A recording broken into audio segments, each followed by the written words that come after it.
Hello student. तो आज हम मैट्रिक्स सीरीज को आगे बढ़ाते हुए अवयव के योग के गुणधर्मों को देखते हैं। अवयव के योग के गुणधर्मों को देखने के लिए हमें कुछ नियमों को देखना चाहिए। ये जो नियम है वो आपको पहले से ही पता होंगे, लेकिन हमें इस नियमों को अवयव के सापेक्ष में देखना पड़ेगा कि अवयव इसका पालन करता है कि नहीं। तो सबसे पहला नियम है क्रम विनिमय नियम, जिसको कम्यूटेटिव लॉ भी कहते हैं। ये जो होता है कि यदि a प्लस बी बराबर है b प्लस ए के, तो इस क्रम विनिमय नियम का पालन करता है। ठीक है। यहाँ अवयव के सापेक्ष में हम देखेंगे कि a क्या है। एक Aij m क्रॉस n का एक मैट्रिक्स है। ठीक है। और b जो है वो Bij m क्रॉस n का एक मैट्रिक्स है। ठीक है। तो इसके लिए a प्लस जो b होगा, a प्लस बी वो बराबर होगा b प्लस ए के, यानी कि a प्लस b का जो योग होगा मैट्रिक्स का वो b प्लस ए के मैट्रिक्स के बराबर होगा। तो अवयव जो है क्रम विनिमय नियम का पालन करता है। फिर नेक्स्ट है साहचर्य नियम, जिसको एसोसिएटिव लॉ कहते हैं। इसमें हम देखते हैं कि यदि ए बी सी एक मैट्रिक्स है तो a प्लस बी का जो योग होगा, a प्लस बी मैट्रिक्स का जो योग होगा उसको यदि सी मैट्रिक्स के साथ जोड़े तो उसका जो योग है यदि वो बराबर होता है b प्लस सी के योग को यदि a के योग से जोड़ने पर, तो a plus B bracket plus C बराबर a प्लस ब्रैकेट में b प्लस सी। तो ये साहचर्य नियम का पालन करता है।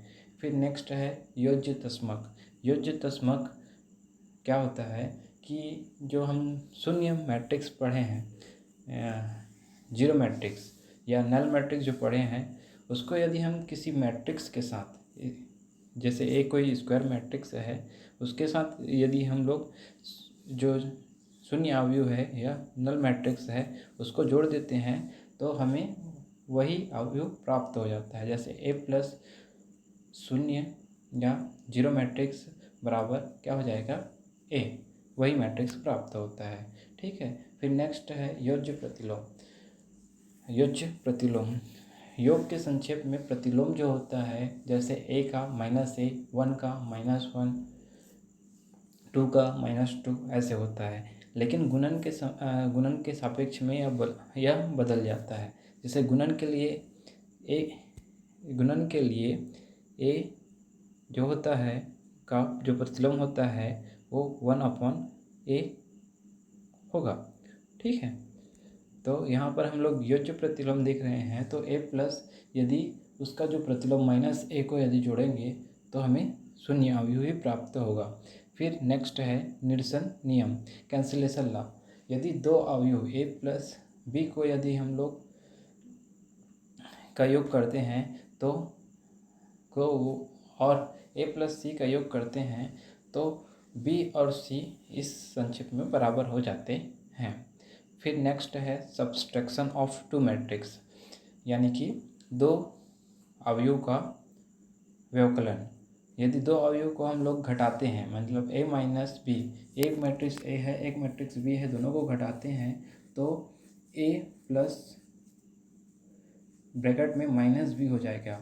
मतलब कि जो a प्लस -b का जो मान आएगा वो a माइनस b के मान के बराबर होगा। ठीक है। फिर अदिश गुणनफल, कोई फंक्शन है a या कोई वेरिएबल है a के,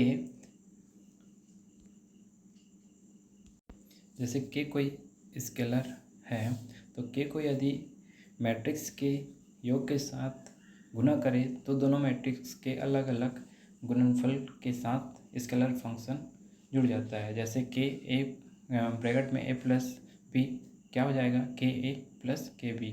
यदि दो स्केलर है तो k1 प्लस k2 एक मैट्रिक्स के साथ गुना करेंगे तो अलग अलग गुना होगा और दोनों के बीच योग हो जाएगा, तो k1 a plus k2 a।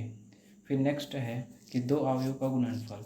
यहाँ हमको समझना जरूरी है क्योंकि यही इस अध्याय का बेस है। दो अवयव का गुणनफल कैसे किया जाता है। ठीक है। तो हम लोग लेते हैं कि ए और बी कोई दो मैट्रिक्स है 2x2 या 2x2 का, ठीक है। ए, ठीक है, ए को हम लोग दिखा रहे हैं AIJ 2x2, जिसको एक एग्जांपल के रूप में लेते हैं 2 1 3 2, एक मैट्रिक्स है ए जिसको ए नाम दिए हैं, तथा बी एक मैट्रिक्स है इसमें 2 1 0 1 एलिमेंट है, ठीक है। तो A क्रॉस B क्या हो जाएगा, नॉर्मली A क्रॉस B को हम लोग A क्रॉस B बराबर C के रूप में निरूपित करते हैं, ठीक है।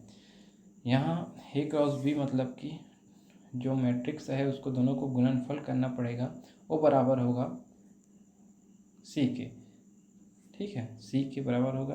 तो C में कैसे फंक्शन होगा, C में जो पहला फंक्शन है C11 और जो होगा C11, जो C11 है, जो C11 है वो क्या होगा, फर्स्ट रो और फर्स्ट कॉलम का एलिमेंट, ठीक है, फर्स्ट रो और फर्स्ट कॉलम के एलिमेंट होंगे, तथा फर्स्ट रो और फर्स्ट कॉलम, ठीक है। जैसे यहाँ देखते हैं तो फर्स्ट रो ये हो जाएगा और फर्स्ट कॉलम दोनों का गुणनफल होगा, ठीक है। तो C11 ये हो गया, तो इन दोनों को गुना करते हैं तो 2 जो 2 है वो 2 के साथ गुना होगा, प्लस 1 जो है वो 0 के साथ गुना होगा, ठीक है। तो इस प्रकार हम C11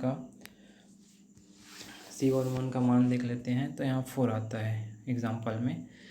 नेक्स्ट हम देखते हैं C12। तो C12 क्या होता है, फर्स्ट रो और सेकंड कॉलम। तो फर्स्ट रो ये हो गया, सेकंड कॉलम ये हो गया, ठीक है। तो फर्स्ट रो और सेकंड कॉलम, तो फर्स्ट रो और सेकंड कॉलम का तो C12 का मान क्या हो जाएगा 3, ठीक है। इसी प्रकार हम देखते हैं C21 यानी कि सेकेंड रो और फर्स्ट कॉलम, ठीक है, सेकेंड रो और फर्स्ट कॉलम, सेकेंड रो और फर्स्ट कॉलम। तो यहाँ C21 का मान निकल जाएगा दोनों को गुना करके जोड़ देने पर, ठीक है। फिर C22 का मान भी उसी तरह निकाल लेंगे। इस प्रकार हम लोग C11, C12, C21, C22 का मान निकाल लेते हैं, ठीक है। अब इसको A क्रॉस B के बराबर जो C होता है तो C के एलिमेंट में इसको पुट कर देते हैं, जो हमको इक्वेशन नंबर 1 यहाँ से जो दिया गया है वहाँ इसको पुट कर देंगे। तो इस प्रकार एक एग्जाम्पल के द्वारा हम अवयव के गुणनफल को समझे हैं, ठीक है। आज के लिए बस इतना ही।